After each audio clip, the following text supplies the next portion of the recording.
ಹುಟ್ಟು ಸಾವುಗಳು ಒಂದು ನಾಣ್ಯದ ಎರಡು ಮಗ್ಗುಲುಗಳಿದ್ದ ಹಾಗೆ. ಜೀವನಕ್ಕೆ ಹುಟ್ಟು ಸಾವು ನಾಣ್ಯದ ಎರಡು ಮಗ್ಗುಲಿದ್ದ ಹಾಗೆ. ಹುಟ್ಟು ಸಾವನ್ನು ಕಟ್ಟಿಕೊಂಡೇ ಬರ್ತದೆ. ಹುಟ್ಟು ಬರುವಾಗ ಅದು ಸಾವನ್ನು ಬೆನ್ನಟ್ಕೊಂಡು ಬರ್ತದೆ.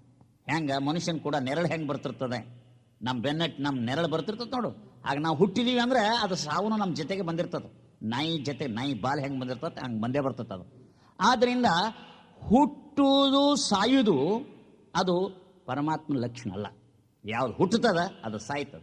ಯಾರು ಹುಟ್ಟ್ಯಾರ ಅವ್ರು ಸತ್ತಾರ, ಯಾರು ಹುಟ್ಟಿ ಸತ್ತಾರ ಅವ್ರು ದೇವರಲ್ಲ. ಹುಟ್ಟು ಸಾವುಗಳ ಈ ಪರಿಭ್ರಮಣವನ್ನ, ಈ ಚಕ್ರವನ್ನ ತಿರುಗಿಸಿ ತಾನು ಆ ಚಕ್ರದಲ್ಲಿ ಸಿಗದೆ ಸಾಕ್ಷಿಯಾಗಿ ನಿಂತು ನೋಡತಕ್ಕಂಥದ್ದು ಯಾವುದೋ ಅದು ಮಾತ್ರ ದೇವರು. ಇನ್ನು ತಿಳ್ಕೋಬೇಕು, ಹುಟ್ಟು ಸಾವುಗಳ ಮಧ್ಯಂತರದಲ್ಲಿ ಸಿಕ್ಕಿರ್ತಕ್ಕಂಥದ್ದು ಯಾವುದೋ ಅದು ದೇವರ ಅಲ್ಲ. ಇನ್ನು ತಿಳ್ಕೋಬೇಕು. ಯಾಕಂದ್ರೆ ಯಾರು ಹುಟ್ಟುತ್ತಾರೆ ಅವ್ರು ಸಾಯ್ತಾರೆ, ಯಾರು ಹುಟ್ಟ್ಯಾರ ಅವ್ರು ಸತ್ತಾರ. ರಾಮ್ ಹುಟ್ಟ್ಯಾನ ಸತ್ತಾನ, ಕೃಷ್ಣ ಹುಟ್ಟ್ಯಾನ ಸತ್ತಾನ, ಯೇಸು ಹುಟ್ಟ್ಯಾನ ಸತ್ತಾನ, ಬುದ್ಧ ಹುಟ್ಟ್ಯಾನ ಸತ್ತಾನ, ಮಹಾವೀರ್ ಹುಟ್ಟ್ಯಾನ ಸತ್ತಾನ. ಯಾರು ಇವತ್ತು ಅರವಿಂದ್ ಹುಟ್ಟ್ಯಾರ ಸತ್ತಾರ, ಬಸವಣ್ಣವ್ರು ಹುಟ್ಟಿದಾರ ಸತ್ತಾರ. ಯಾರ್ಯಾರು ಹುಟ್ಟಿದಾರೆ, ಯಾರ್ಯಾರು ಸತ್ತಿದ್ದಾರೆ ಅವ್ರು ಯಾರೋ ದೇವರಲ್ಲ. ಅವ್ರನ್ನ ಬೇಕಾದ್ರೆ ನೀವು ಮಹಾತ್ಮರನ್ರಿ, ಅವತಾರಿಕರು ಅನ್ರಿ, ಗುರುಗಳು ಅನ್ರಿ, ಸಂತರನ್ರಿ, ಶರಣರನ್ರಿ, ಏನು ಬೇಕಾದನ್ರಿ. ಆದ್ರೆ ದೇವರು ಮಾತ್ರ ಅನ್ನಬಾರ್ದು. ದೇವರು ರಾಮದೇವರು, ಕೃಷ್ಣದೇವರು, ಶಿವದೇವರು ಅಂತ ಯಾರು ಅಂತಿದ್ರೆ ಅವ್ರಿಗೆ ದೇವರು ABCD ಗೊತ್ತಿಲ್ಲ ಅಂತ ತಿಳ್ಕೊಬೇಕು. ನಿಮ್ಗೆ ಗೊತ್ತಾನ ABCD ಆಫ್ ಗಾಡ್, ದೇವರ ಬಗ್ಗೆ ಅವ್ರು ಎಳ್ಳು ಕಾಲಷ್ಟು ಜ್ಞಾನ ಇಲ್ಲ ಅಂತ ತಿಳ್ಕೊಬೇಕು. ತಿಳಿತಾ? ಯಾರು ಹುಟ್ಟುತ್ತಾರ ಅವ್ರು ಸಾಯ್ತಾರ, ಅವ್ರು ದೇವರಲ್ಲ. ಹುಟ್ಟು ಸಾವುಗಳಿಗೆ ಅತೀತವಾಗಿ ಹುಟ್ಟು ಸಾವುಗಳ ಈ ಚಕ್ರವನ್ನು ತಿರುಗಿಸತಕ್ಕಂಥವನು ಯಾವನೋ ಅವನು ಮಾತ್ರ ದೇವರು. ಆದ್ದರಿಂದ ಸಾವಿಲ್ಲದ, ಕೇಡಿಲ್ಲದ ಪರಮಾತ್ಮನಲ್ಲಿ ಕೇಡಿಲ್ಲ. ಈ ದ ಪ್ರಿನ್ಸಿಪಲ್ ಆಫ್ ಗುಡ್, ಕಲ್ಯಾಣ ನಿಧಿ, ಮಂಗಲಮಯ, ನಿರಂಜನ. ಅದಕ್ಕೆ ದೇವರಿಗೆ ಏನಂದ್ರು ಶಿವ ಅಂದ್ರು. ಶಿವಗೆ ದೇವರನ್ನ ಬಾರದು, ದೇವರಿಗೆ ಶಿವ ಅನ್ಬೋದು. ನೀವು ತಿಳ್ಕೋಬೇಕು, ದೇವರಿಗೆ ನೀವು ಬ್ರಹ್ಮ ಅನ್ರಿ, ದೇವರಿಗೆ ನೀವು ವಿಷ್ಣು ಅನ್ರಿ, ದೇವರಿಗೆ ನೀವು ಬೇಕಾರ ಶಿವ ಅನ್ರಿ. ಅದು ಕರೆಕ್ಟು. ಯಾಕ? ಬ್ರಹ್ಮ ಅಂದ್ರೆ ಏನೋ ದೊಡ್ಡದು ಅಂತ, ಗ್ರೇಟರ್ ದೆನ್ ದಿ ಗ್ರೇಟೆಸ್ಟ್. ಈ ಜಗತ್ತಿನಲ್ಲಿ ಎಲ್ಲಕ್ಕಿಂತಲೂ ದೊಡ್ಡದು ಯಾವುದೋ, ಅದಕ್ಕಿಂತಲೂ ದೊಡ್ಡದು ಯಾವುದೋ ಅದಕ್ಕೆ ದೇವರು ಅಂತ. ಆದ್ರಿಂದ ಬ್ರಹ್ಮ, ಎಟಿಮಲಾಜಿಕಲ್ ಮೀನಿಂಗ್ ಆಫ್ ಬ್ರಹ್ಮ ಅಂದ್ರೆ ದೊಡ್ಡದು ಅಂತ. ಆದ್ರಿಂದ ದೇವರು ಬ್ರಹ್ಮ. ಆದ್ರೆ ನೀವು ತಿಳ್ಕೊಂಡಿರುವ ಮೈಥಲಾಜಿಕಲ್ ಬ್ರಹ್ಮ ಏನದನಲ್ಲ, ಆ ಚತುರ್ಮುಖ ಬ್ರಹ್ಮ ಏನದನಲ್ಲ, ಅವನು ಮಾತ್ರ ದೇವರಲ್ಲ. ತಿಳಿತಾ? ಅವನು ಎಲ್ಲಿ ಇಲ್ಲ. ಒಂದ್ ವೇಳೆ ಇದ್ದಿರ್ಬೇಕಾರ ಈ ಸರ್ಕಲ್ದಾಗ ನಿಲ್ಲಿಸಿರ್ಬೇಕಾರೆ, ಮ್ಯಾಜಿಸ್ಟ್ರೇಟ್ ಸರ್ಕಲ್ದಾಗ. ಯಾಕಂದ್ರೆ 4 ಕಡೆ 4 ರಸ್ತಾ ಬಂದು ಕೂಡಿರ್ತಾವ. ಆ ರಸ್ತಾದೊಳಗೆ ಪೊಲೀಸಿನ ಕೆಲಸ ಭಾಳ ಚೆನ್ನಾಗಿ ಹಿಂಗೆ ನೋಡ್ತಾನೆ, ಎಲ್ಲ ಕಡೆ ನೋಡ್ತಾನೆ ಬೇಕಾದ್ರೆ. ಆದ್ರಿಂದ ಅವನು ದೇವರಲ್ಲ. ದೇವರನ್ನು ನಾವು ಬ್ರಹ್ಮ ಅಂದ್ರೆ ದೊಡ್ಡದು ಅರ್ಥದಲ್ಲಿ ಬ್ರಹ್ಮ. ಈಗ ವಿಷ್ಣು ದೇವರು ಅನ್ನಬಾರ್ದು, ದೇವರನ್ನು ವಿಷ್ಣು ಅನ್ನಬಹುದು. ವಿಷ್ಣುದ ಎಟಿಮಲಾಜಿಕಲ್ ವಿಷ್ಣು ಅಂದ್ರೆ ಏನು? ಆಲ್ ಪರ್ವೇಡಿಂಗ್, ಎಲ್ಲೆಡೆಯಲ್ಲಿ ತುಂಬಿ ತುಳುಕ್ತಕ್ಕಂಥದ್ದು ಇರತಕ್ಕಂಥದ್ದು ಯಾವುದೋ ಅದು ವಿಷ್ಣು. ದೇವರು ವಿಷ್ಣು ಹೌದು. ಆದ್ರೆ ವೈಕುಂಠವಾಸಿಯಾಗಿರ್ತಕ್ಕಂಥ 16 ಅವತಾರದಲ್ಲಿ ಬರ್ತಾನಂತ ತಿಳ್ಕೊಂಡಿರ್ತಕ್ಕಂಥ, ಮನುಷ್ಯರು ಕಲ್ಪಿಸ್ತಕ್ಕಂಥ, ವೈಷ್ಣವರು ಕಲ್ಪಿಸಿರ್ತಕ್ಕಂಥ ವಿಷ್ಣು ಏನಲ್ಲ, ಅವನು ದೇವರಲ್ಲ. ಈಗ ದೇವರನ್ನ ನಾವು ಶಿವ ಅನ್ಬಹುದು, ದೇವರನ್ನ ಶಿವ ಅನ್ಬಹುದು. ಆದರೆ ಶಿವನಿಗೆ ದೇವರನ್ನಬಾರದು. ಕೈಲಾಸವಾಸಿಯಾಗಿರ್ತಕ್ಕಂಥ ಶಿವ ಅಂತೇನು ನೀವು ತಿಳ್ಕೊಂಡಿರಲ್ಲ. ಈ ಪಾರ್ವತ್ಯವನ ಗಂಡ, ಗಂಗಮ್ಮನ ಗಂಡ, ಇವನು ಬೂದಿ ಬಡಕ, ಏನು ಕೈಲಾಸವಾಸಿ, ಆ ಶಿವನಿಗೇನೋ ದೇವರನ್ನಬಾರದು. ದೇವರಿಗೆ ಶಿವ ಅನ್ಬೇಕು. ಶಿವ ಅಂದ್ರ ಮಂಗಲ ಅಂತ. ದೇವರು ಮಂಗಲ, ದೇವರು ಪರಿಪೂರ್ಣ, ದೇವರು ನಿರಂಜನ. ಆದ್ದರಿಂದ ದೇವರಿಗೆ ಶಿವ ಅನ್ಬೇಕು, ಶಿವನಿಗೆ ದೇವರನ್ನಬಾರದು.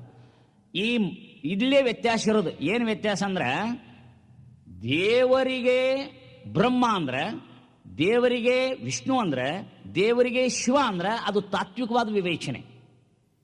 ಯಾರು ಬ್ರಹ್ಮನಿಗೆ ದೇವರಂತಾರ, ವಿಷ್ಣುವಿಗೆ ದೇವರಂತಾರ, ಶಿವನಿಗೆ ದೇವರಂತಾರ, ಅದು ಮತಾಚಾರ. ಅದು ಮತದವ್ರು ಹೇಳತಕ್ಕಂಥ ಮಾತು. ಅವಾಗ ಮತದ ದೇವರು ಆಕತ್ತೇವೆ, ನಾ ಮತಿ ದೇವರು ಆಗೋದಿಲ್ಲ. ಅದಕ್ಕೆ ಅಕ್ಕಮಹಾದೇವಿ ಹೇಳೋದು, ಯಾವ ಮತದ ದೇವರನ್ನು ಹೇಳೋದಿಲ್ಲ, ಎಲ್ಲ ಜನರು ಒಪ್ಪತಕ್ಕಂಥ, ಎಲ್ಲ ಮತದವರು ಸಮ್ಮತಿಸತಕ್ಕಂಥ ಮತಿ ದೇವರನ್ನ ಫಿಲಸಾಫಿಕಲ್ ಗಾಡ್ ಹೇಳ್ತಾರೆ. ತಿಳಿತಾ? ಅಂತ ಅದ್ಭುತವಾದ ಕಲ್ಪನೆಯನ್ನ ಇಲ್ಲಿ ಹೇಳ್ತಾರೆ. ಅದಕ್ಕೆ ಕೇಡಿಲ್ಲ, ಪರಮಾತ್ಮನಿಗೆ ಕೇಡಿಲ್ಲ. ಕೇಡು ಮನುಷ್ಯರ ಹತ್ರ ಇರ್ತದೆ, ಮಾನವರ ಹತ್ರ ಇರ್ತದೆ. ಯಾಕಂದ್ರೆ we are finite beings. No man is perfect in the world. It is only God that is perfect. ನಾವೆಲ್ಲರೂ ಪರಿಪೂರ್ಣರಲ್ಲ. ಅನೇಕ ಲೋಪದೋಷಗಳಿಂದ ಕೂಡಿರ್ತಕ್ಕಂಥ ಮಾನವರು. ಅದಕ್ಕೆ ಮಾನವರಿಗೆ ಧರ್ಮ ಬೇಕು, ಮಾನವರಿಗೆ ಈ ಯೋಗ ಸಾಧನ ಮಾಡಬೇಕು, ಮಾನವರು ಒಳ್ಳೆಯವರಾಗಬೇಕು, ಮಾನವರು ದೊಡ್ಡವರಾಗಬೇಕು, ಅದಾಗಬೇಕು ಅಂತ ನಾವು ಹೇಳ್ತೀವಿ. ಆದ್ರೆ ದೇವರಿಗೆ ಏನು ಆಗಬೇಕಾಗಿಲ್ಲ. ಅವನು ಇರೋದು ಅದು ಆಗೋದೆಲ್ಲ ಪ್ರಕೃತಿ ಗುಣನೇ ವಿನಃ ಅವನು ಆಗಂಗಿಲ್ಲ, ಹೋಗಂಗಿಲ್ಲ. ಅವನಿಗೆ ಇದ್ದಾನೆ. ಅದನ್ನು ನಾವು ಸರಿಯಾಗಿ ತಿಳ್ಕೊಬೇಕು. ಅದಕ್ಕಾಗಿ ಪರಮಾತ್ಮನಲ್ಲಿ ಸಾವಿಲ್ಲದ, ಕೇಡಿಲ್ಲದ, ರೂಹಿಲ್ಲದ ಛಲಭಂಗ ಅನ್ನೋಲಿದೇನೆಲ್ಲ. ಪರಮಾತ್ಮನಿಗೆ ರೂಪಿಲ್ಲ ಅಂತ. ಯಾಕ? ಯಾವುದಕ್ಕೂ ರೂಪದ ಅದಕ್ಕೆ ನಾಶ, ಅದಕ್ಕೆ ವಿಕೃತಿ. ಯಾವುದು ರೂಪುಳ್ಳುದ್ದದ, ಯಾವುದು ಸಾಕಾರದ ಅದು ಪ್ರಕೃತಿ ಲಕ್ಷಣ. ಪ್ರಕೃತಿಗೆ ವಿಕೃತಿ ಆಗ್ತದೆ, ಫ್ಲಕ್ಸ್. ಹೆರಾಕ್ಲಿಟಸ್ ಹೇಳ್ತಾನೆ ಇಟ್ ಇಸ್ ಫ್ಲಕ್ಸ್ ಅಂತ. ಯಾವುದು ಪ್ರಕೃತಿಮಯವಾಗಿದೆಯೋ ಅದು ವಿಕೃತಿ ಆಗ್ತದೆ, ಬದಲಾವಣೆ ಆಗ್ತದೆ, ಚೇಂಜ್ ಆಗ್ತದೆ. ಅದು ಒಳಿತು ಕೆಡಕು ಆಗ್ತದೆ, ಇನ್ನೇನೇನೋ ಆಗ್ತದೆ. ಆದರೆ ಪರಮಾತ್ಮ ನಿರಂಜನ ಇರ್ತಾನೆ, ಅವನು ಏನೂ ಆಗೋದಿಲ್ಲ, ಯಾವಾಗಲೂ ಇರ್ತಕ್ಕಂಥವನು ಶುದ್ಧವಾದ ಇರುವು, ಅದು ದೇವರು ಅಂತಕ್ಕಂಥ ತಿಳ್ಕೋಬೇಕು. ಅದಕ್ಕೆ ನಾಮ ರೂಪ ಇಲ್ಲ. ರೂಪಿಲ್ಲದ ಚಲು ಅಂತ ನೋಡ್ರಿ ಹೆಂಗಿದು. ಚಲು ಅಂದ್ರೆ ರೂಪ ಇರ್ಬೇಕು. ಸಾಕಾರ ವಸ್ತುಗೆ ಚಲು ಅಂತ ನಾವು ಲೋಕದಲ್ಲಿ ಹೇಳ್ತೀವಿ, ಇದು ಲೋಕದ ಮಾತು. ಅವ ಚಲುವಾದ ಅಂದ್ರೆ ಅವ್ನು ರೂಪ ಇರಬೇಕು, ಅವನಿಗೆ ಸಾಕಾರ ಇರಬೇಕು, ಅವನು ಸುಂದರ ಅಂದ್ರೆ ಏನರ್ಥ.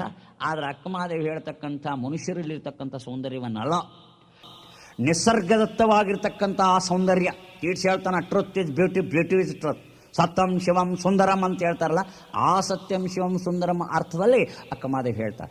ಆ ಪರಮಾತ್ಮನ ಸೌಂದರ್ಯ ನಿಸರ್ಗದಲ್ಲಿ ಪ್ರತಿನಿತ್ಯವೂ ನಾವು ನೋಡ್ಬೋದು. ಸೂರ್ಯೋದಯ ಸೂರ್ಯಾಸ್ತದಲ್ಲಿ ನಾವು ನೋಡ್ಬೋದು, ಕೋಕಿಲಿಯ ಕಂಠದಲ್ಲಿ ನಾವು ಕಾಣ್ಬೋದು, ನವಿಲಿನ ಕುಣಿತದಲ್ಲಿರ್ತಕ್ಕಂಥ ವಿನ್ಯಾಸ, ಬಣ್ಣ ಬಣ್ಣಗಳಿಂದ ವಿನ್ಯಾಸದಲ್ಲಿ ನಾವು ಸೌಂದರ್ಯವನ್ನು ಕಾಣಬಹುದು, ಹೂವಿನ ಪಕಳಿಯಲ್ಲಿ ನಾವು ಸೌಂದರ್ಯವನ್ನು ಕಾಣಬಹುದು. ಈ ಜಗತ್ತಿನೆಲ್ಲ ಸೌಂದರ್ಯ ಓತಪ್ರೋತವಾಗಿ ತುಂಬಿ ತುಂಬಿ ತುಳುಕ್ತದೆ. ಆ ಸೌಂದರ್ಯ ಯಾಕಂದ್ರೆ ಅವನು ಸುಂದರನಿದ್ರೆ ಇಲ್ಲಿ ಸೌಂದರ್ಯ ಇರಬೇಕು. ಸುಂದರನಾಗಿರ್ತಕ್ಕಂಥವನೇ ಸುಂದರವಾದ ಸೃಷ್ಟಿ ರಚನೆ ಮಾಡಬಲ್ಲ. ಕುರುಪಿ ಅವನು ಮಾಡಕ್ಕೆ ಬರೋಂಗಿಲ್ಲ. ಅವನು ಮಹಾಸುಂದರ ಮನ್ಮಥ. ಅದಕ್ಕಾಗಿ ಒಂದು ಮಾತು ಹೇಳ್ತಾನೆ ಹರಿಹರ ಮಹಾಕವಿ, ದೇವರು ತನ್ನ ಸೌಂದರ್ಯದ 1,000ದ 1 ಅಂಶ ಭಾಗವನ್ನು ಕೊಟ್ಟಾಗ ಮನ್ಮಥನಾದಂತ, ಅವನ ಸಾಮರ್ಥ್ಯದ 1,00,000 ಭಾಗದ 1 ಅಂಶವನ್ನು ಕೊಟ್ಟಾಗ ವೀರಭದ್ರನಾದನಂತ, ಅವನ ಆ ಸಂಪತ್ತಿನ ಸಿರಿತನದಲ್ಲಿ 1 ಅಂಶವನ್ನು ಪಡೆದುಕೊಂಡು ಕುಬೇರನಾದನಂತ ಹೇಳ್ತಾನೆ. ಅಂದರೆ ಅವನು ಅಂಥ ಬಲಿಷ್ಠನೂ ಹೌದು, ಅವನು ಸುಂದರನೂ ಹೌದು, ಅವನು ಚಲುವನೂ ಹೌದು ಅನ್ನುವಂಥ ಮಾತನ ಅರ್ಥದಲ್ಲಿ ಅಕ್ಕಮಹಾದೇವಿ ಹೇಳ್ತಾಳೆ. ನಾಮರೂಪ ಇಲ್ಲ ಅವನಿಗೆ. ಅದಕ್ಕಾಗಿ ನಾಮರೂಪಗಳನ್ನು ನಾವು ಕಲ್ಪಿಸ್ಕೊಂಡು ದೇವ್ರು ಹೆಂಗದನ್ನು ಹಂಗೆ ನೋಡೋದು ಅದು ತತ್ವಜ್ಞಾನ. ನಾವು ಹೆಂಗದೀವಿ ಹಂಗೆ ದೇವರನ್ನು ತಿಳ್ಕೊಳ್ಳೋದಕ್ಕೆ ಅದಕ್ಕೆ ಆಂಥ್ರೋಪೋಮಾರ್ಫಿಕ್ ಕನ್ಸೆಪ್ಷನ್ ಆಫ್ ಗಾಡ್ ಅಂತ. ಅದಕ್ಕೇನಂತಾರ? ಆಂಥ್ರೋಪೋಮಾರ್ಫಿಸಮ್. ಆಂಥ್ರೋಪೋಮಾರ್ಫಿಸಮ್ ಅಂದ್ರೆ ಏನೋ, ಈಗ ನೋಡ್ರಿ, ನಾವು ಮನುಷ್ಯರದೀವ, ಮನುಷ್ಯರು ಹೆಂಗದೀವಿ ಹಾಗೆ ದೇವರನ್ನು ಕಲಿಸ್ಕೊಂಡು ನಮ್ಮಂಗೆ ದೇವರದನ್ನು ತಿಳ್ಕೊಳ್ಳೋದು. ಈಗ ದೊಡ್ಡ ದೊಡ್ಡ ದೇವಸ್ಥಾನಕ್ಕೆ ಹೋಗ್ರಿ ನೀವು, ಬೇಕಾಂತ ದೊಡ್ಡ ದೊಡ್ಡದು ಶೈವ ದೇವಾಲಯ ಇರಲಿ, ವೈಷ್ಣು ದೇವಾಲಯ ಇರಲಿ, ಅಲ್ಲಿ ಯಾವ ಪಾರ್ವತಿ ಪರಮೇಶ್ವರ ಇರ್ಬೋದು ಅಥವಾ ವಿಷ್ಣು ಲಕ್ಷ್ಮಿ ಇರ್ಬೋದು. ಅಲ್ಲಿ ಏನು ಮಾಡ್ತಾರೆ ಗೊತ್ತೇನ? ಶಯನೋತ್ಸವ ಅಂತ ಮಾಡ್ತಾರೆ. ಪ್ರತಿನಿತ್ಯ ನೀವು ಲಗ್ನ ಆದಾಗ ಒಮ್ಮೆ ಮಾಡೋದು ಶಯನೋತ್ಸವ. ಅವು ದಿನ ಮಾಡ್ಕೋತಾವ ದೇವರುಗಳು. GODS, G small, GODS, G small ಅಂದ್ರೆ ಏನಾಯ್ತು? ಗಾಡ್ಸ್. ಗಾಡ್ಸ್ ಅಂದ್ರೆ ಏನ? ದೇವತೆಗಳು ಅಂತ. ಜಿ ಕ್ಯಾಪಿಟಲ್ ಬರಲ್ಲ, GOD ಬರಿಬೇಕು. ಎಸ್ ಅದ್ರ ರಾಂಗ್ ಇಂಗ್ಲಿಷ್. ಗಾಡ್. ಗಾಡ್ ಅಂದ್ರೆ ಎಲ್ಲರೇನೋ ಸೃಷ್ಟಿ ಮಾಡಿದವನು ಯಾವನೋ ಅವನು ಗಾಡ್. ಗಾಡ್ ಅಂದ್ರೆ ಇಂಗ್ಲಿಷಲ್ಲಿ ಒಳ್ಳೆ ಅರ್ಥನದ. GOD, generating, organising and destructing. ಅಂದ್ರೆ ಸೃಷ್ಟಿ ಸ್ಥಿತಿ ಲಯ ಮಾಡಿರ್ತಕ್ಕಂಥವನು ಯಾವನೋ ಅವನೋ ಪರಮಾತ್ಮ. ಸೃಷ್ಟಿ ಸ್ಥಿತಿ ಲಯ ಮಾಡುವಂಥ ಲಕ್ಷಣಗಳು ಯಾವನೋ ಅವನಿಗೆ ಪರಮಾತ್ಮ ಅಂತ ತಿಳ್ಕೊಂಡು ದೇವರು ಅಂತ ಹೇಳ್ತಾರೆ. ಅದಕ್ಕಾಗಿ ನಾವು ಕಲ್ಪಿಸ್ಕೊಂಡು ಇವನೇ ದೇವರು ಇವನೇ ದೇವರು ಇವನೇ ದೇವರು ಅಂತ ಅಷ್ಟೇ ಕಲ್ಪಿಸ್ಕೊಂಡು ಸುಮ್ಮನಿರೋದಲ್ಲ. ನಾವು ಏನು ಮಾಡ್ತೀವಿ? ದೇವರುಗಳು ಜಗಳ ಹಾಸ್ತೀವಿ ನಾವು. ಶಿವಪುರಾಣ ಬರೀಬೇಕಾದ್ರೆ ವಿಷ್ಣುನಿಂದ ಮಾಡೋದು, ವಿಷ್ಣು ಪುರಾಣ ಬರೀಬೇಕಾದ್ರೆ ಶಿವನಿಂದ ಮಾಡ್ತಕ್ಕಂಥದ್ದು. ಹಿಂಗ ಒಂದು ಊರಾಗ ಒಬ್ಬ ಶಿವಾಪ್ ಸಾವುಕಾರ ಅಂತಿದ್ದ. ಏನಿದ್ದ? ಶಿವಾಪ್ ಸಾವುಕಾರ ಅಂತಿದ್ದ. ಇದು ಈ ಸ್ವರೂಪ ಅಂದ್ರೆ ಸಾಮಾನ್ಯ ಹೋಳಿಗೆ ಊಟಿದ್ದಂಗೆ, ಅದಕ್ಕೆ ಉಪ್ಪಿನಕಾಯಿ ಕೊಡ್ತೀನಿ ಅಂತ ತಿಂದು ಹೆಂಡ್ರಿದ್ರು ಅವನಿಗೆ. ಯಾರಿಗೆ? ಶಿವಾಪ್ ಸಾವುಕಾರಿಗೆ. ತಿಳಿತಿಲ್ಲ? ಶಿವಾಪ್ ಸಾವುಕಾರಿಗೆ 2 ಹೆಂಡ್ರಿದ್ರು. ಅದು ನಿಮ್ಗೆ ಸವತಿ ಮತ್ಸರ ಅನ್ನೋದು ಜಗತ್ತಿನಲ್ಲಿ ಎಲ್ಲರಿಗೂ ಗೊತ್ತಿರ್ತಕ್ಕಂಥ ಮಾತು. ಆ ಕೃಷ್ಣನ ಫಜೀತಿ ದೇವರೇ ಬಲ್ಲ, ಗೊತ್ತಾತ? ಆ ಶಿವಪ್ಪನ ಸುನತಿಗೆ ಅವ್ರಿಗೆ ಹೆಂಗೆ ರುಕ್ಮಿಣಿ ಸತ್ಯಭಾಮಿ ಗಂಗಮ್ಮ ಗೌರಮ್ಮ ಹೆಂಗಿದ್ರಲ್ಲ, ಈ ಸಾವುಕಾರಿಗೆ ಸಹಿತ 2 ಹೆಂಡ್ರಿ. ಅವರು ಅದು ಬೇಕು ಇದು ಬೇಕಂತ ಇಬ್ಬರು ಕಾಂಪಿಟೇಷನ್ ಮೇಲೆ ಜಗಳ ಆಡ್ತಿದ್ರು. ಅದಕ್ಕಾಗಿ ಅವನೇನು ಮಾಡಿದ? ಜಾಣಿದ್ದ ಶಿವಪ್ಪ. ಅವನಿಗೆ ಒಂದು 100 ಎಕರೆ ಭೂಮಿ ಇತ್ತು. ಅದಕ್ಕೆ 50 ಎಕರೆ ನೀ ತಗೋ 50 ಎಕರೆ ನೀ ತಗೋ ಅಂತ ಇಬ್ಬರಿಗೆ ಹಂಚಿಬಿಟ್ಟ. ಆಮೇಲೆ ಒಂದು 4 ಮನೆ ಇದ್ದು, 4 ಮನೆನೂ ಹಂಚಿಬಿಟ್ಟ. ಅಲ್ಲಿ ಜಯನಗರದಾಗ ಒಂದು 10 ಸೈಟ್ ಇದ್ದು, ನೀನೈದು ತಗೋ ನೀನು ತೈ ಅಂತ ಹಂಚಿಬಿಟ್ರು. ಆಮೇಲೆ 100 ತೊಲೆ ಬಂಗಾರ ಇತ್ತು, ಅದನ್ನು 50 ನೀ ತಗೋ ಅಂತ ಹಂಚಿಬಿಟ್ಟ. ಹೀಗೆ ಸ್ಥಾವರ ಜಂಗಮಾತ್ಮಕ ಆಸ್ತಿಯನ್ನೆಲ್ಲ ಅವರಿಬ್ಬರು ಹೆಂಡ್ರಿಗೆ ಹಂಚಿ ಸರಿಯಾಗಿ ಪಾಲ ಮಾಡಿ ಕೊಟ್ಟ ನಂತರ ಅದನ್ನೆಲ್ಲ ಕೊಟ್ಟು ಸುಮ್ಮೋಕರೇನು ಅವರು. ಮತ್ತು ಶಿವಪ್ಪನ ಬಿಟ್ಟು ಅವ್ರೇನು ಮಾಡ್ಬೇಕು, ಅದಕ್ಕೆ ಗಂಡನ ಪಾಲನ ಮಾಡ್ಬೇಕು ಅಂತಂದ್ರು. ನಾವು ನಿಮ್ದು ಬಿಡಲ್ಲ ನಾವು ಅಂದರು. ಅವಾಗ ಏನು ಮಾಡ್ದವ, ಇವು ಜಗಾಡಬಾರ್ದಂತೂ ಎಡಕಿನ ಭಾಗವನ್ನು ಗಂಗಮ್ಮ ತಗೋ ನೀನು ಸೇವಾ ಮಾಡು, ಗೌರಮ್ಮ ನೀ ಸೇವಾ ಮಾಡು, ಇಬ್ಬರಿಗೆ ಗಂಗಮ್ಮ ಗೌರಮ್ಮಗೆ ಕೊಟ್ಬಿಟ್ಟು. ಆಮೇಲೆ ಅವ್ರು ಏನು ಮಾಡ್ತಿದ್ರು ಅಂದರೆ, ಗಂಗಮ್ಮ ಆಕೆ ಏನು ಮಾಡ್ತಿದ್ಲು ಅಂದರೆ, ಅವರಿಗೆ ಬಟ್ಟೆ ಸ್ನಾನ ಮಾಡಿಸ್ಬೇಕಲ್ಲ, ಸ್ನಾನ ಮಾಡಿಸ್ಬೇಕಾದ್ರೆ ಎಡಕಿನ ಭಾಗವನ್ನು ತಣ್ಣೀರಿನಲ್ಲಿ ಸ್ನಾನ ಮಾಡ್ತಿದ್ಲು ಗಂಗಮ್ಮ. ಆಮೇಲೆ ಏನು ಮಾಡ್ತಿದ್ಲು, ಅದಕ್ಕೆ ಸಿಗಿಕಾಯಿ ಹಚ್ತಿದ್ಲು ತಿಳಿತಾ. ಈಕೇನು ಮಾಡ್ತಿದ್ಲು ಗೌರಮ್ಮ, ಬಿಸಿನೀರು ಸ್ನಾನ ಮಾಡ್ತಿದ್ಲು. ಮಾರ್ಬಲ್ ಸೋಪು ಅಥವಾ ಸ್ಯಾಂಡಲ್ ಸೋಪು ಇಂಥ ಸೋಪನ್ನು ಹಚ್ತಿದ್ಲು. ಕೆಲವು ಭಾಳ ಫಾರ್ವರ್ಡ್ ಇದ್ಲು. ಹಿಂಗೆ ಇದು ಮಾಡ್ತಿದ್ರು. ಬಟ್ಟೆ ಹೊಲಿಸ್ಬೇಕಾದ್ರೆ ಏನು ಮಾಡ್ತಿದ್ವು, ಗಂಗಮ್ಮ ಈಕೆ ಏನು ಮಾಡ್ತಿದ್ವು, ಖದ್ದರ್ ಬಟ್ಟೆ ಹೊಲಿಸ್ತಿದ್ಲು. ಈಕೇನು ಮಾಡ್ತಿದ್ಲು, ಟೆರ್ರಿ ಕಾಟ್ ಹೊಲಿಸ್ತಿದ್ಲು ಈಕೆ. ಯಾರು, ಗೌರಮ್ಮ. ಈಕೆ ಹಸಿರು ಬಣ್ಣದಿಂದ ಹೊಲಿಸಿದ್ರೆ ಈಕೇನು ಮಾಡ್ತಿದ್ಲು, ಕೆಂಪು ಬಣ್ಣ. ಅಂದ್ರೆ ಹೆಂಗೆ ಚಂದ ಕಾಣ್ತಿರ್ಬೇಕು, ಅರ್ಧ ಹಸಿರು ಅರ್ಧ ಇದು ತಿಳಿತೇನೆ. ಆಕೆ ಒಬ್ಬಕಿಗೆ ಗಡ್ಡದ ಮೇಲೆ ಭಾಳ ಪ್ರೀತಿ. ಅದಕ್ಕಾಗಿ ಏನು ಮಾಡಿದ್ಲು, ಈಕೆ ಗಡ್ಡ ಬಿಡಿಸ್ಕೊಂಡಿದ್ಲಿಟ್ಟು. ಈಕೆ ಗಡ್ಡ ಬೇಡ ಅಂತ ಇಟ್ಟು ತೆಗೆದ ಬಿಟ್ಟಿದ್ಲು. ಅಂದ್ರೆ ಅದನ್ನ ಹೆಂಗೆ ತಿಳ್ಕೊಂಬಿಡ್ರಿ ನೀವು, ಎಷ್ಟು ಚಂದ ಕಾಣ್ತಿರ್ಬೇಕು ಅವ್ರು ಸಾವು. ಈ ರೀತಿಯಲ್ಲಿ ಇಬ್ಬರು ಹಂಚ್ಕೊಂಡ್ರು. ಆಮೇಲೆ ಏನು ರಾತ್ರಿ ಮಲಗಬೇಕಲ್ಲ, ಮಲಗುವಾಗ ಏನು ಮಾಡ್ತಿದ್ರು, ಅದೇನು ಗಂಡನ ಕಾಲು ಒತ್ತಾ ಇರ್ತಾರಂತ. ನಮಗೇನು ಗೊತ್ತು, ಲಗ್ನ ಮಾಡ್ಕೊಂಡವ್ರು ನಿಮಗೆ ಗೊತ್ತಪ್ಪ, ನಮಗೇನು ಗೊತ್ತು ಹೇಳ್ರಿ. ಗಂಡನ ಕಾಲು ಒತ್ತಬೇಕಂತೆ. ಅದಕ್ಕೆ ಅವರು ಬಲಗಾಲನ್ನು ಹಾಕಿ ಕಾಲು ಒತ್ತಿದ್ರು, ಎಡಗಾಲ ಈಕಿ ಗಂಗಮ್ಮ ಕಾಲು ಒತ್ತಿದ್ರು. ಎಡಕಿನ ಭಾಗ ಬಲ್ಕಿನ ಭಾಗ ಹಂಚ್ಕೊಂಡು ಕಾಲು ಒತ್ತೋದು ಕೆಲಸವನ್ನು ಸೇವೆ ಮಾಡ್ತಿದ್ರು. ಮುಂದೇನಾಗ್ಬಿಡ್ತು, ಮಲ್ಕೊಂಡಾಗ ಇದು ಬಲಗೈ ನಂದು ಅಂತ ತಿಳ್ಕೊಂಡಾಗ ಗಚ್ಚ ಕೈ ಹಿಡ್ಕೊಂಡು ಮಲ್ಕೋತಿದ್ಲು ಗೌರಮ್ಮ. ಈಗ ಎಡಗೈ ಏನು ಮಾಡ್ತಿದ್ಲು, ಗಂಗಮ್ಮ ಕೈ ಹಿಡ್ಕೊಂಡು ಮಲ್ಕೋತಿದ್ಲು. ರಾತ್ರಿ ಹೋದ ನನ್ನ ಕೈ ಯಾರ ಕಸ್ಕೊಂಡಾರಂತ ಅದನ್ನು ಗಚ್ಚಾಗಿ ಹಿಡ್ಕೊಂಡು ನಿದ್ದೆ ಮಾಡ್ಕೊತಿದ್ವಿ. ಹೀಗಿಬ್ರು ಗಚ್ಚ ಕೈ ಹಿಡ್ಕೊಂಡು ಹಂಗೆ ಮಲ್ಕೊಂಡ್ಬಿಟ್ಟಾರ. 3 ಮಂದಿ ನಿದ್ದೆ ಹತ್ಬಿಟ್ಟತೆ. ಆ ಹೊತ್ನ್ಯಾಗ ಒಂದು ಇಲಿ ಬಂದೈತಿ. ಅಲ್ಲಿ ತುಪ್ಪದ ದೀವಿಗೆ ಇಟ್ಟಿದ್ರೆ ಕಾಣಿಸ್ತತೆ. ಆ ತುಪ್ಪದ ವಾಸನೆಗೆ ಏನು ಮಾಡ್ತಿತ್ತು, ಅದು ಉರಿತಾ ಇತ್ತು ಇನ್ನೂ ತುಪ್ಪ ದೀಪ. ಅದನ್ನು ತಗೊಂಡು ಏನು ಮಾಡ್ತಾ ಕಚ್ಕೊಂಡು ಹಿಂಗೆ ಹೋಗ್ತಾ ಇತ್ತು. ಹೋಗುವಾಗ ಅಲ್ಲಿ ಅದು ಕಳಚಿ ಬಿದ್ದುಬಿಡ್ತು. ಏನು ಬಾಯಂದ ಕಳಚಿ ಬಿದ್ದುಬಿಡ್ತು. ಎಲ್ಲಿ ಬಿತ್ತು, ಮುಗಿನ ತುದಿ ಮೇಲೆ ಬಿದ್ದುಬಿಡ್ತವು. ಬಿಡ ಅಂದ್ರೆ ನಾಯಕ್ ಬಿಡಿ ನನ್ನ ಕೈ ಆಯ್ತಾ. ಇಬ್ಬರು ಬಿಡಲೇ ಇಲ್ಲ. ಆ ಮುಗಿನ ತುದಿ ಸುಟ್ಟ ಹೋಯ್ತು. ಯಾರ್ದು, ಸಾವುಕಾರಂದು ಗೊತ್ತಾಯ್ತಾ. ಆಮೇಲೆ ಅವ್ನಿಗೆ ಸಾಕಾಯ್ತು. ಇವ್ರದ್ದು ಇಬ್ಬರದು ನೋಡಿ ಜಗಳ ನೋಡಿ ಸಾಕಾಯ್ತು. ಏನು ಮಾಡ್ಬೇಕಪ್ಪ ಅಂತ ಹಂಗಾತ್ ಮಲಗಿ ಬೇಜಾರಾಕೈತೆ ನೋಡ್ರಿ. ಅವ್ರು ಹಗರ ನಿದ್ದೆ ಹತ್ತಿದಾಗ ಹಗರ ಕೈ ಬಿಡಿಸ್ಕೊಂಡು ಹಿಂಗೆ ಹೊಳೆ ಮಾಡ್ಕೊಂಬಿಟ್ಟ. ಹಿಂಗೆ ಬಲಗಾಲ ಮ್ಯಾಲೆ ಮಾಡ್ಕೊಂಡು ಬಲಭುಜ ಮ್ಯಾಲೆ ಮಾಡ್ಕೊಂಡು ಈಕಿ ಎಚ್ಚರ ಆಯ್ತು. ಈಕೆಗೆ ಗಂಗಮ್ಮಗೆ ಎಚ್ಚರ ಆಯ್ತು. ಗಂಗಮ್ಮ ಎಚ್ಚರ ಅದು ಏನು ಮಾಡಿದ್ಲು, ನನ್ನ ಕಾಲ ಮೇಲೆ ನಿನ್ನ ಕಾಲ ಬಿದ್ದೈತೆ ಅಂತ ಹೇಳ್ಕೊಂಡು ಆಕೇನೋ ಒಂದು ಬಡಗಿ ತಗೊಂಡ್ಲು, ಧಮ್ ಹಾಕಿಬಿಟ್ರು, ಬಲಗಾಲ ಹೊಡೆದ್ಬಿಟ್ರು. ಆಮೇಲೆ ಈಕಿಗೆ ಎಚ್ಚರ ಆಯ್ತು. ಅವ್ರು ಸಾಪ ಬೇಜಾರಾಗ ಮತ್ತೆ ಏನು ಮಾಡ್ಬೇಕು, ಹಂಗತ್ ಮಲಗಿ ಸಾಕಾಯ್ತು. ಹಿಂಗೆ ಮಲ್ಕೊಂಡ್ರೆ ಎಡಗಾಲ ಬಲಗಾಲ ಮೇಲೆ ಬಿತ್ತು. ಈಗ ಗೌರಮ್ಮ ಆಕಿಗೆ ದೊಡುತ್ತಿದ್ದು ಚೆನ್ನಾಗಿ ತಗೊಂಡ್ರು. ಎಮ್ಮಿ ಗುದ್ದಿನ ತಗೊಂಡು ಹೊಡ್ಯಾಕತ್ತಿದ್ಲು. ಆಮೇಲೆ ಇಬ್ಬರು ಹೊಡಿತಾ ಇದ್ದಾರೆ. ಅವಾಗಂತ ನಾವು ನನ್ನ ಕಾಲ ಇದು ಬಲಗಾಲ ತಿಳ್ಕೊಂಡು ಎಡಗಾಲಕ್ಕೆ ಹೊಡೆದ್ರೆ, ಎಡಗಾಲ ನಂದು ಅಂತ ತಿಳ್ಕೊಂಡು ಬಲಗಾಲಕ್ಕೆ ಹೊಡೆದ್ರೆ, ನೀವಿಬ್ಬರೂ ಕೂಡಿ ಯಾರನ್ನ ಹೊಡಿತೀರಿ, ಶಿವಾಪನ್ನ ಹೊಡಿತೀರಿ, ನಿಮ್ಮ ಗಂಡನ ಹೊಡಿತೀರಿ, ಎಂಥ ಮೂರ್ಖರದಿರಿ ನೀವು ಅಂತ ತಿಳ್ಕೊಂಡು ಹೇಳ್ದಂತ. ಹಾಗೆ ನಮ್ಮ ಜನ ಏನಿರ್ತಾರಂತಂದ್ರೆ, ಈ ಶೈವಾಯ್ಟ್ಸು ಮತ್ತು ವೈಷ್ಣವಾಯ್ಟ್ಸು ಅಂದ್ರೆ ಇವು ಹೆಂಗ ಅಂತಪ್ಪ, ಗಂಗಮ್ಮ ಗೌರಮ್ಮ ಇದ್ದಂಗೆ ಇವು ಗೊತ್ತಾ.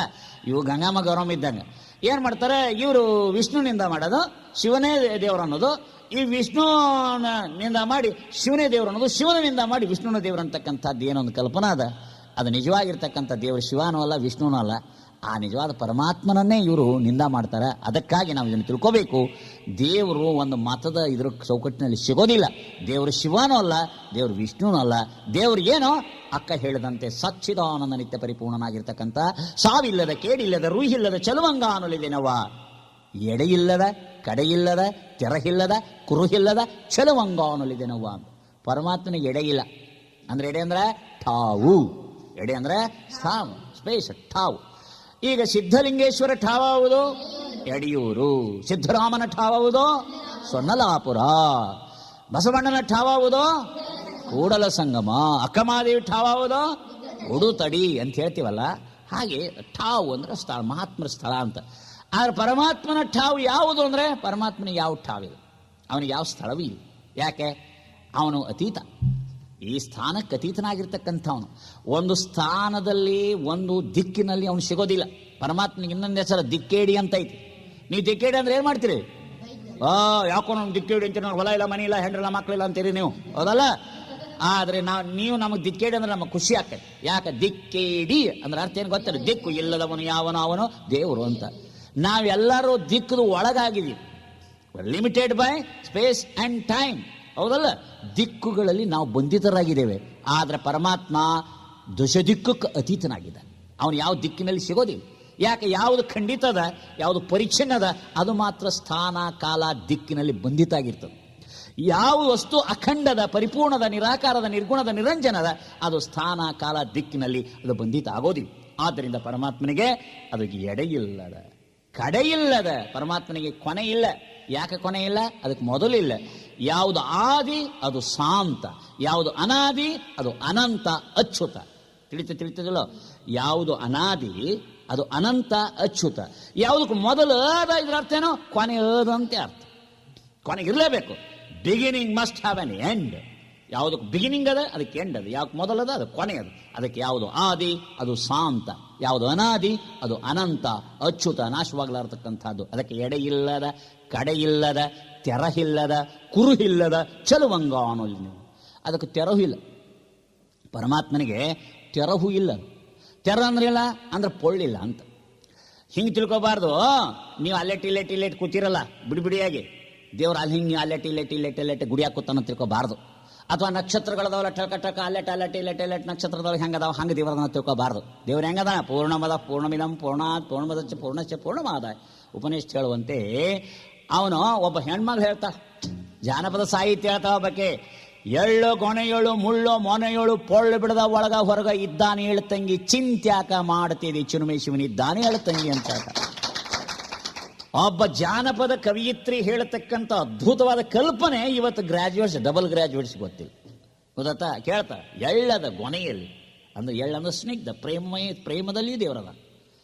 ಮುಳ್ಳ ಮೊನೆಯಳು ಕಂಟಕ ವಿಘ್ನ ಅದರಲ್ಲಿ ದೇವರದ. ದೇವರ ಅಲ್ಲೇ ಅದಾನೆ ಇಲ್ಲೇ ಅದಾನ ಎಲ್ಲ ಕಡೆ ಅದ.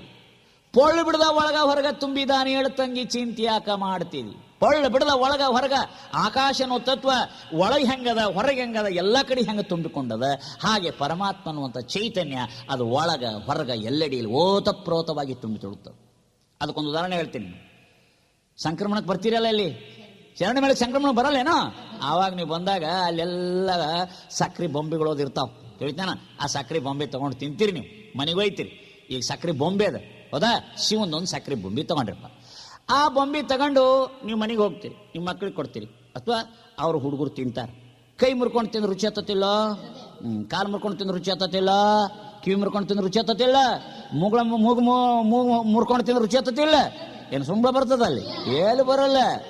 ಅದು ಸಕ್ರೆ ಗೊಂಬೆ ಅಂದಾಗ ಅದನ್ನ ಮೂಗು ಮುರ್ಕೊಂಡು ತಿಂದ್ರು ರುಚಿ, ಹೊಟ್ಟೆ ಹರ್ಕೊಂಡು ತಿಂದ್ರು ಏನು ಕರಳು ಬರೋದಿಲ್ಲ, ಗಾಬರಿ ಆಗ್ಬೇಡ, ರುಚಿನೇ ಇರ್ತದೆ. ಹಾಗೆ ಸಕ್ಕರೆಯ ಬೊಂಬೆಯಲ್ಲಿ ಸಿಹಿ ಅನ್ನೋದು ಹೆಂಗೋ ತಪ್ರೋತವಾಗಿ ತುಂಬಿ ತುಳುಕ್ತದೋ ಹಾಗೆ ಪರಮಾತ್ಮ ಈ ವಿಶ್ವದಲ್ಲೆಲ್ಲ ಓತಪ್ರೋತವಾಗಿ ತುಂಬಿ ತುಳುಕ್ತಾರೆ. ಕೆಲವು ತೆಪರುಗಳು ಹೇಳ್ತಾರ ದೇವರ ಸರ್ವವ್ಯಾಪಿ ಅಲ್ಲ ಅಂತ, ದೇವರ ಸರ್ವವ್ಯಾಪಿ ಅಲ್ಲ ಅಂತ. ಅದಕ್ಕೆ ಕೆಲವು ಹೇಳ್ತಕ್ಕಂಥವ್ರು ಅದಾರ. ಆದ್ರೆ ನೋಡ್ರಿ, ಈಶಾವಾಸ್ಯಮಿದಂ ಸರ್ವಂ ಉಪನಿಷತ್ ಹೇಳ್ತದ. ಎತ್ತೆತ್ತ ನೋಡಿದಡತ್ತ ನೀವೇ ಸಕಲ ವಿಸ್ತಾರದ ರುಹು ನೀವೇ ದೇವ ಅಂತ ಬಸವಣ್ಣವ್ರು ಹೇಳ್ತಾರೆ. ಪರಮಾತ್ಮ ಎಲ್ಲ ಕಡೆ ಸರ್ವಂ ಶಿವಮಯಂ ಜಗತ್ ಅಂತ ಹೇಳ್ತಾರೆ, ಸರ್ವಂ ಖಲ್ವಿದಂ ಬ್ರಹ್ಮ ಅಂತ ಹೇಳ್ತಾರೆ. ಈಗ ಇಲ್ಲಿ ನಾವು ರೇಡಿಯೋ ಕೇಳಕ್ ಬರ್ತತೇನೋ? ಬರುತ್ತೆ. ಈಗ ಬರ್ತತೇನೋ? ಇಲ್ಲ. ಈಗ ರೇಡಿಯೋ ಇಟ್ಟರೆ ಬರ್ತದಿಲ್ಲ? ಒಳ್ಳೇದು. ರೇಡಿಯೋ ಇಟ್ರಾಕ್ಷಣೆ ಬರೋದಿಲ್ಲ. ರೇಡಿಯೋಕ್ಕೆ ಏನಿರ್ಬೇಕು? ಸೆಲ್ ಹಾಕಬೇಕು, ಹೌದಾ? ಆಮೇಲೆ ಏನು ಮಾಡಬೇಕು? ಆನ್ ಮಾಡಬೇಕು. ಆಮೇಲೆ ಏನು ಮಾಡಬೇಕು? ಟ್ಯೂನ್ ಮಾಡಬೇಕು, ಹೌದಾ? ಅಂದ್ರೆ ಏನಾಗುತ್ತದೆ, ನಮಗೆ ಧಾರವಾಡ ಸ್ಟೇಷನ್ನು ಅಥವಾ ಬೆಂಗಳೂರು ಸ್ಟೇಷನ್ನು, ಡಿಲ್ಲಿ ಸ್ಟೇಷನ್ ಕೇಳ್ತದೆ. ಹಾಗೆ ಈ ದೇಹ ಅಂತಕ್ಕಂಥದ್ದು ಒಂದು ರೇಡಿಯೋ ಇದ್ದಾನೆ. ಇದಕ್ಕೇನು ಮಾಡಬೇಕು? ಜ್ಞಾನನು ಶೆಲ್ ಹಾಕಬೇಕು, ಗೊತ್ತಾ? ಜ್ಞಾನನು ಶೆಲ್ ಹಾಕಬೇಕು. ಆಮೇಲೆ ಭಕ್ತಿಯನ್ನು ಆನ್ ಮಾಡಬೇಕು, ಧ್ಯಾನ ಟ್ಯೂನಿಂಗ್ ಮಾಡಬೇಕು. ಅವಾಗ ಏನಾಕತೆ, ಇಲ್ಲೇನೆ ಈ ರೇಡಿಯೋದೊಳಗ ಅಲ್ಲಿರ್ತಕ್ಕಂಥ ರೇಡಿಯೋದೊಳಗೆ ಹೆಂಗೆ ಸೌಂಡು ಅಥವಾ ಧ್ವನಿ ಹೆಂಗೆ ಕೇಳ್ತದ, ನ್ಯೂಸ್ ಹೆಂಗೆ ಬರ್ತದ, ಹಂಗೆ ಇಲ್ಲಿಯೂ ಅನಾಹತನಾದವನಿಗೆ ಕೇಳಲಿಕ್ಕೆ ಬರ್ತದೆ.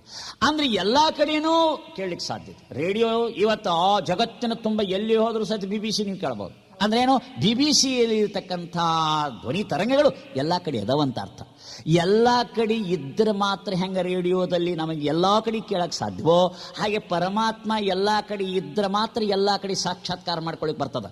ಜಗತ್ತಿನ ಎಲ್ಲ ಮೂಲೆಗಳಲ್ಲಿ ಎಲ್ಲರೂ ಪರಮಾತ್ಮನ ಸಾಕ್ಷಾತ್ಕಾರ ಮಾಡಿಕೊಂಡಿರ್ತಕ್ಕಂಥದ್ದು ಐತಿಹಾಸಿಕ ದಾಖಲೆ ಇರುವಾಗ, ಅನುಭವ ಇರುವಾಗ ಮೌಂಟ್ ಅಬುದಲ್ಲೇನೆ ದೇವರನ್ನು ಕಾಣಬೇಕಾಗಿಲ್ಲ, ಬರೇ ಏನೇ ಕರ್ನಾಟಕದಾಗ ಕಾಣಬೇಕಾಗಿಲ್ಲ, ಎಲ್ಲಾ ಕಡೆ ದೇವರದಾನಂತ ತಿಳ್ಕೊಂಡೆ ಎಲ್ಲರೂ ಎಲ್ಲ ಕಡೆ ಬೇರೆ ಬೇರೆ ಮಿಸ್ಟಿಕ್ಸ್ ಅನ್ನೋದ ಅನುಭವಿಗಳು ದೇವರನ್ನು ಸಾಕ್ಷಾತ್ಕಾರ ಮಾಡಿಕೊಂಡಾರ. ಅದಕ್ಕಾಗಿ ಅವನು ಅಂತರ್ಗತವಾಗಿ ಸರ್ವಾಂತರ್ಯಾಮಿಯಾಗಿದ್ದಾನೆ, ಸರ್ವವ್ಯಾಪಿಯಾಗಿದ್ದಾನೆ. ಅದನ್ನು ನಾವು ತಿಳ್ಕೋಬೇಕು. The God manifest in the universe. Everything is the manifestation of God ಅಂತ ಹೇಳ್ತಾರೆ. ಹಿ ಈಸ್ ಇಮ್ಮಾನೆಂಟ್ ಅಂತ ಹೇಳ್ತಾರೆ. God is immanent. ದೇವರು ವಿಶ್ವದೊಳಗೆ ಓತಪ್ರೋತವಾಗಿದ್ದಾನೆ. And also is a transcendental ಅಂತ ಹೇಳ್ತಾರೆ. ದೇವರು ವಿಶ್ವಕ್ಕೆ ಅತೀತನಾಗಿ ಇದ್ದಾನೆ. ಅವನು ಸರ್ವಾಂತರ್ಯಾಮಿಯಾಗಿದ್ದಾನೆ ಮತ್ತು ಅತೀತನಾಗಿ ಇದ್ದಾನೆ. ಅದಕ್ಕೆ ಥಿಯಿಸ್ಟಿಕ್ ಕನ್ಸೆಪ್ಷನ್ ಆಫ್ ಗಾಡ್ ಅಂತ ಹೇಳ್ತಾರೆ. ಅದಕ್ಕೇನಂತಾರೆ ಥಿಯಿಸ್ಟಿಕ್ ಕನ್ಸೆಪ್ಷನ್ ಆಫ್ ಗಾಡ್. ಈ ಸಿದ್ಧಾಂತದಲ್ಲಿ, ತತ್ವಜ್ಞಾನದಲ್ಲಿ 2 ವಿಷಯ ಬರ್ತಾವೆ. Deism plus pantheism is equal to theism ಅಂತ. ಅಂದ್ರೆ ವಿಶ್ವದೊಳಗೆ ದೇವನದಾನ ಅನ್ನೋದು ಪ್ಯಾಂಥಿಸಮ್. ಪ್ಯಾಂಥಿಸಮ್ ಅಂದ್ರೆ all is God, God is all. Pan ಅಂದ್ರೆ all is God, God is all. ಅದಕ್ಕೆ ಪ್ಯಾಂಥಿಸಮ್ ಅಂತ. ಡಿಯಿಸಮ್ ಅಂದ್ರೆ ವಿಶ್ವಕ್ಕೆ ಅತೀತ ಆಗಿದ್ದ. ನಾವು ಈ ಬ್ರಹ್ಮಕುಮಾರಿ ದೇವರು, ಈಗ ಮುಸಲ್ಮಾನರ ದೇವರು, ಅವನು ಯಾವುದೋ ಒಂದು ಲೋಕದಲ್ಲಿ, ಸತ್ಯ ಲೋಕದಲ್ಲಿ ತಾನೇ ಇರ್ತಾನೆ. ಅವನಿಗೆ ಈ ವಿಶ್ವದೊಳಗೆ ಇರುವುದಿಲ್ಲ ಅಂತ ತಿಳ್ಕೊಂಡು ಹೇಳ್ತಾರೆ. ಅದಕ್ಕೇನಂತಾರೆ, ಅದಕ್ಕೆ ಡಿಯಿಸ್ಟಿಕ್ ಕನ್ಸೆಪ್ಷನ್ ಆಫ್ ಗಾಡ್ ಅಂತ ಹೇಳ್ತಾರೆ. ಶರಣರು ಏನ್ ಹೇಳ್ತಾನೆ, ದೇವ್ರ ವಿಶ್ವದೊಳಗೂ ಅದನ, ವಿಶ್ವಕ್ಕೆ ಅತೀತನಾದ. ವಿಶ್ವದೊಳಗೆಲ್ಲ ನೀನೇ ದೇವ, ವಿಶ್ವಪತಿ ನೀನೇ ದೇವ, ವಿಶ್ವಾಂತರ್ಯಾಮಿಯೂ ನೀನೇ ದೇವ, ವಿಶ್ವದೊಳಗೆಲ್ಲ ನೀನೇ ದೇವ, ವಿಶ್ವ ಅತೀತನ ನೀನೇ ದೇವ ಅನ್ನುವಂಥ ಮಾತನ್ನು ಹೇಳ್ತಾರೆ. ಅಂದ್ರೆ ಇದಕ್ಕೇನಂತಾರೆ ಥಿಯಿಸ್ಟಿಕ್ ಕನ್ಸೆಪ್ಷನ್ ಆಫ್ ಗಾಡ್. ಅಂದ್ರೆ ಶೇಶ್ವರವಾದಿ ಕಲ್ಪನೆಯಲ್ಲಿ ದೇವನ 2 ಭಾಳ, god of metaphysics and god of religion ಅಂತ ನಾವು ಹೇಳ್ತೀವಿ. ಈಗ ಪರಮಾತ್ಮನ ಸ್ವರೂಪವನ್ನು ಹೇಳ್ತಾ ಇದ್ದೇವೆ. ಪರಮಾತ್ಮ ಸಾವಿಲ್ಲದ, ಕೇಡಿಲ್ಲದ, ರೂಹಿಲ್ಲದ, ಚಲುವಂಗಾನುಲಿದೆನವ, ಎಡೆಯಿಲ್ಲದ, ಕಡೆಯಿಲ್ಲದ, ತೆರಹಿಲ್ಲದ, ಕುರುಹಿಲ್ಲದ ಚಲುವಂಗಾನುಲಿದೆನವ ಅಂತ ಆತ್ಮ ಹೇಳ್ತಾರೆ. ಅಂದ್ರೆ ಪರಮಾತ್ಮನಿಗೆ, ಅವನಿಗೆ ಒಂದು ಯಾವುದಾಗಿರ್ತಕ್ಕಂಥ ಕುರುಹು ಇಲ್ಲ. ಕುರುಹು ಇಲ್ಲ ಅಂದ್ರೆ ಏನಪ್ಪ, ಅವನು ಹೆಣ್ಣಿನ ರೂಪದಲ್ಲಿ ಇಲ್ಲ, ಗಂಡಿನ ರೂಪದಲ್ಲಿ ಇಲ್ಲ. ಭಾಳ ಜನ ಏನು ತಿಳ್ಕೊಂಡಾರ ಅಂದ್ರೆ ದೇವ್ರು ಹೆಣ್ಣಂತ ತಿಳ್ಕೊಂಡ್ರೆ, ಕೆಲವರು ದೇವರು ಗಂಡಂತ ತಿಳ್ಕೊಂಡಾರ. ಅವ್ರು ಪೂಜೆ ಮಾಡೋದು ನಮ್ಗೆ ನೋಡಿದ್ರೆ ಗೊತ್ತಾಗತ್ತೆ, ತಿಳ್ತಾನೆ. ಯಾರು ನೀವು ಗಂಡಸರ ರೂಪದಲ್ಲಿ ನೀವು ಪೂಜೆ ಮಾಡ್ತೀರಿ, ಅದು ದೇವರಲ್ಲ, ದೇವತೆ ಅನ್ಬೋದು, ದೇವರಲ್ಲ. ಹೆಣ್ಣಿನ ರೂಪದಲ್ಲಿ ನೀವು ಕಾಳಿನ ಪೂಜೆ ಮಾಡಲಿ, ಲಕ್ಷ್ಮೀ ಮಾಡಲಿ, ಸರಸ್ವತಿ ಮಾಡಲಿ, ಯಾರನ್ನೇ ಪೂಜೆ ಮಾಡಿದ್ರು ಅದು ದೇವರಲ್ಲ, ಅದು ದೇವತೆ. ಆದ್ದರಿಂದ ದೇವತೆ ಬೇರೆ, ದೇವರು ಬೇರೆ. ದೇವ್ರಂದ್ರೆ ನಮ್ಮನ್ನೆಲ್ಲ ಹುಟ್ಟಿಸವ, ದೇವತೆಗಳಂದ್ರೆ ನಾವು ಕಲ್ಪಿಸಿಕೊಂಡವುಗಳು, ತಿಳಿತಾ. ಬಂಜೆ ಮಕ್ಕಳು ದೇವತೆಗಳಂದ್ರೇನು, ಬಂಜೆ ಮಕ್ಕಳು ನೆನ್ಪಿಡ್ಬೇಕು, ತಿಳಿತಾ. ಬಂಜೆ ಮಕ್ಕಳು ಇದ್ರೆ ಅವ್ರ ಮಕ್ಕಳು ಕೂಡ ಬೀಗ್ತಾನ ಮಾಡಕ್ಕೆ ಬರಂಗಿಲ್ಲ, ಗೊತ್ತದನ. ಆದ್ರಿಂದ ಬಂಜೆ ಮಕ್ಕಳನ್ನ ಪೂಜೆ ಮಾಡಕ್ಕೆ ಹೆಂಗೆ ಬರೋದಿಲ್ವೋ ಹಾಗೆ ಈ ದೇವತೆಗಳಿಗೆ ಅರ್ಥ ಇಲ್ಲ ಅವು. ಅದಕ್ಕೆ ಮತ್ತೊಮ್ಮೆ ಹೇಳ್ತೀನಿ ಅವೆಲ್ಲ ವಿಷಯ. ಇದು ಮೊದಲು ತಿಳ್ಕೊಬೇಕು, ದೇವರಂದ್ರೆ ಏನು, ದೇವತೆ ಅಂದ್ರೆ ಏನೋ, ಮತ್ತು ಗುರು ಅಂದ್ರೆ ಏನು, ಇದರ ವ್ಯತ್ಯಾಸಗಳನ್ನು ಸರಿಯಾಗಿ ತಿಳ್ಕೊಬೇಕು. ಭಾಳ ಜನ ಇದರ ಕನ್ಫ್ಯೂಷನ್ ಮಾಡ್ಕೊಂಡಿದ್ದಾರೆ. ಈಗ ಒಬ್ರು ಹೇಳ್ತಾರೆ, ಶರಣರು ಹೇಳ್ತಾರೆ, ಮೊಳೆ ಮೂಡಿ ಬಂದರೆ ಹೆಣ್ಣೆಂಬರಯ್ಯ, ಗಡ್ಡ ಮೀಸೆಗಳು ಬಂದರೆ ಗಂಡೆಂಬರಯ್ಯ, ನಡಿವೆ ಸುಳಿವ ಆತ್ಮ ಹೆಣ್ಣು ಅಲ್ಲ ಗಂಡು ಅಲ್ಲ ಕಾಣ ರಾಮನಾಥ. ಜೇಡ್ರ ದಾಶ್ಮೆ ಹೇಳ್ತಾನೆ, ಆತ್ಮನಿಗೆ ಹೆಣ್ಣಿಲ್ಲ ಗಂಡಿಲ್ಲ, ದೇವರಿಗೆ ಹೆಣ್ಣಿಲ್ಲ ಗಂಡಿಲ್ಲ. Soul has no sex, it is neither male nor female, it is the body that has got sex. ದೇಹಕ್ಕೆ ಹೆಣ್ಣು ಗಂಡದ, ಆತ್ಮನಿಗೆ ಹೆಣ್ಣಿಲ್ಲ ಗಂಡಿಲ್ಲ. ದೇಹದಲ್ಲಿ ವ್ಯತ್ಯಾಸದ. ಆದ್ರಿಂದ ಕೆಲವ್ರು ಏನ್ ಹೇಳ್ತಾರೆ, ಹೆಣ್ಮಕ್ಳು ಮುಕ್ತಿಗೆ ಅನರ್ಹರು ಅಂತ ಹೇಳ್ತಾರೆ, ಅವರು ಸಾಧನೆ ಮಾಡಬಾರ್ದು ಅಂತ, ಅವ್ರ ಸಂಸ್ಕಾರ ಪಡಿಬಾರ್ದು ಅಂತ ಹೇಳ್ತಾರೆ. ಅವರಿಗೆ ಅಧ್ಯಾತ್ಮ ಅಂದ್ರೆ ಗೊತ್ತಿಲ್ಲ, ಯೋಗ ಅಂದ್ರೆ ಗೊತ್ತಿಲ್ಲ, ದೇವರಂದ್ರೆ ಮೊದಲು ಗೊತ್ತಿಲ್ಲ. ಯಾಕಂದ್ರೆ ಹೆಣ್ಮಕ್ಳ ಆತ್ಮ ಕರಗಿರ್ತದೆ, ಗಂಡಸರ ಆತ್ಮ ಬೆಳಗಿರ್ತದಂತೇನಿಲ್ಲ, ತಿಳಿತಾ. ದೇಹ ಅನ್ನೋದು ಮುಕ್ತಿಯನ್ನು ಪಡೆಯೋದಿಲ್ಲ. ಇಲ್ಲೇ ಪಂಚಭೂತಾತ್ಮಕವಾದ ಶರೀರ, ಇದು ಇಲ್ಲೇ ನಶಿಸಿ ಹೋಗ್ತದೆ. ಇದನ್ನ ಇದು ಹೂಳ್ತಾರೆ, ಇಲ್ಲಿ ಸುಡ್ತಾರೆ. ಏನಾರ ಮಾಡ್ರಿ, ಪಂಚಭೂತಾತ್ಮಕವಾಗಿರೋದು ಪಂಚಭೂತಗಳಲ್ಲಿ ಹೋಗ್ತದೆ. ಆದ್ರೆ ಆತ್ಮ ಪರಮಾತ್ಮನ ಜೊತೆ ಬೆರೆಯುವುದಕ್ಕೆ ಮೋಕ್ಷ ಅಂತಾರೆ, ಮುಕ್ತಿ ಅಂತಾರೆ. ಆದ್ದರಿಂದ ಮುಕ್ತಿಯನ್ನು ಪಡೆಯುವಾಗ, ಸಾಧನವನ್ನ ಮಾಡುವಾಗ ಹೆಣ್ಣು ಗಂಡು ಅನ್ನೋ ಲಿಂಗಭೇದ ಯಾವುದೂ ತೊಂದರೆ ಕೊಡೋದಿಲ್ಲ, ಇದನ್ನು ತಿಳ್ಕೊಬೇಕು. ಅದಕ್ಕಾಗಿ ಶರಣರು ಏನು ಮಾಡಿದ್ರು, ಹೆಣ್ಣು ಗಂಡು ಸಮಾನವಾಗಿರ್ತಕ್ಕಂಥ ಸಂಸ್ಕಾರ ಕೊಟ್ಟು ಒಬ್ರು ದೇವರನ್ನು ಕಾಣಬಲ್ಲರು ಅಂತ ಹೇಳಿದ್ರಲ್ಲ, ಅನುಭವ ಮಂಟಪ ಸಾಧಿಸಿ ತೋರಿಸಿದ್ರು. ಅಂತೆ ಅನುಭವ ಮಂಟಪದೊಳಗೆ ಅಕ್ಕ ಮಹಾದೇವಿ ಅಂತಾಕಿ, ಮುಕ್ತಾಯಕ್ಕನಂತಾಕಿ, ಅಕ್ಕನಾಗಮ್ನಂತಾಕಿ, ಲಿಂಗಮ್ನಂತಾಕಿ, ದೊಡ್ಡ ದೊಡ್ಡ ದೊಡ್ಡ ಶರಣೀಯರನ್ನು ನಾವು ಕಾಣ್ತೀವಿ. ಕಾರಣ ಏನೋ, ಅವಕಾಶ ಕೊಟ್ಟರು, ಸಂಸ್ಕಾರ ಕೊಟ್ಟರು. ಅದಕ್ಕಾಗಿ ದೇವರು ಅದು ಹೆಣ್ಣಲ್ಲ, ದೇವರು ಗಂಡಲ್ಲ.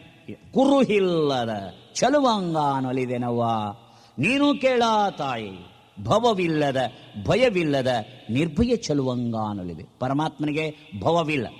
ಯಾಕೆ ಪರಮಾತ್ಮನಿಗೆ ಭವವಿಲ್ಲ? ಅವನು ಹುಟ್ಟಿಲ್ಲ. ಅವನಿಗೆ ಯಾಕೆ ಹುಟ್ಟಿಲ್ಲ? ತಂದೆ ತಾಯಿ ಇಲ್ಲ ಅವನಿಗೆ.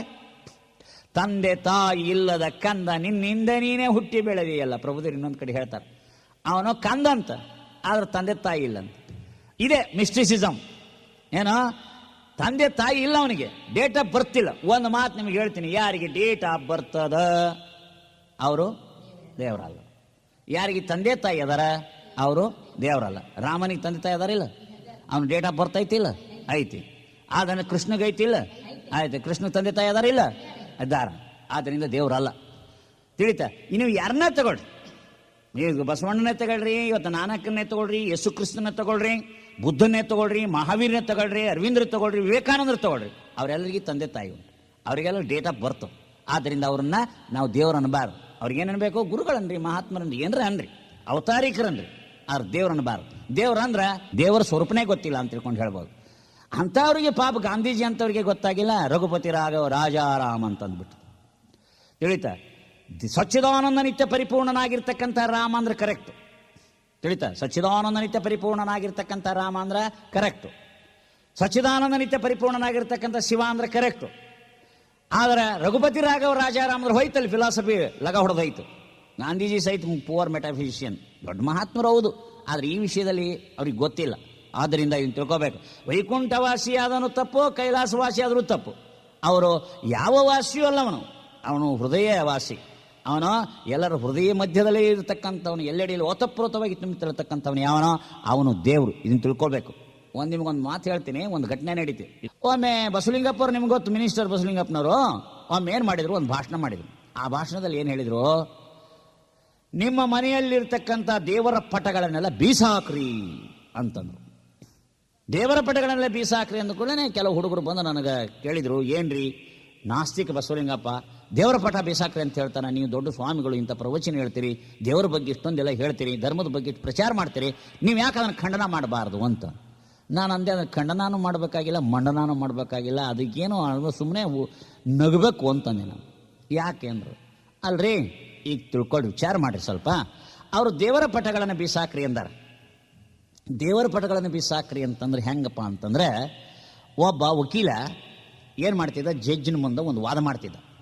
ಏನು ವಾದ ಮಾಡ್ತಿದ್ದ ನೋಡಿ, ಇವೇನದಾನಲ್ರಿ, ಇವ ಸಿದ್ದಪ್ಪ ಬಂಜೆ ಮಗನ ಕೊಂದು ಬಂದಿದ್ದಾನೆ, ಬಂಜೆ ಮಗನ ಕೊಂದು ಬಂದಿದ್ದಾನೆ, ಆದ್ದರಿಂದ ಅವನಿಗೆ ಶಿಕ್ಷೆ ಆಗಬೇಕು ಅಂತೇಳಿ.